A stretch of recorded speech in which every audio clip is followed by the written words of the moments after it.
Praise the lord. అందరికీ వందనాలు. దేవుని జీవవాక్యం మీ జీవితంలను స్థిరపరుస్తుంది. కాబట్టి ప్రతిరోజు దేవుని జీవవాక్యంతో రోజును ప్రారంభించండి. దేవుని యొక్క సమాధానంతో జీవించండి.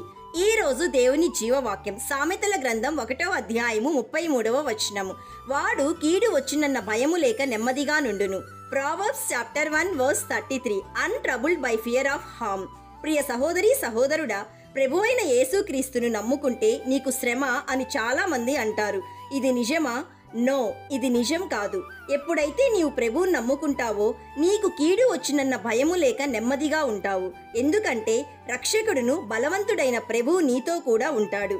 అయితే ఈ లోకంలో నీకు శ్రమలు వస్తాయి. ఎందుకంటే యేసయ్యను నమ్ముకున్న నీవు ఇప్పుడు దేవుని రాజ్యంలోకి వచ్చావు.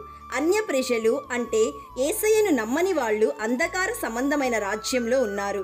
సాతాను రాజ్యంలో ఉన్నారు. లోకంలోనిది ఆశిస్తూ బ్రతుకుతున్నారు. లోకంని వెంబడిస్తున్నారు. విగ్రహాల్ని ప్రతిష్ఠిస్తున్నారు, పూజిస్తున్నారు. వారికి యేసయ్యను విశ్వసించడం ఇష్టం ఉండదు. ప్రభువు ఆలోచనను వారు వినరు. ప్రభువు గద్దింపును వారు తృణీకరిస్తారు. దేవుని వాక్యం సెలవిస్తుంది, అటువంటి వారు క్షేమము కలిగినదని మైమరచి నిర్మూలమగుదురు. కానీ ప్రభువును నమ్మిన నీవు ఆయన ఉపదేశంను అంగీకరిస్తున్నావు. ప్రభువును నమ్మిన నీవు అంధకార సంబంధమైన వ్యక్తుల మీద, ఈ లోకం మీద పోరాడుచున్నావు. కాబట్టి నీవు నానా విధములైన శ్రమల చేత, నిందలు చేత శోధింపబడతావు.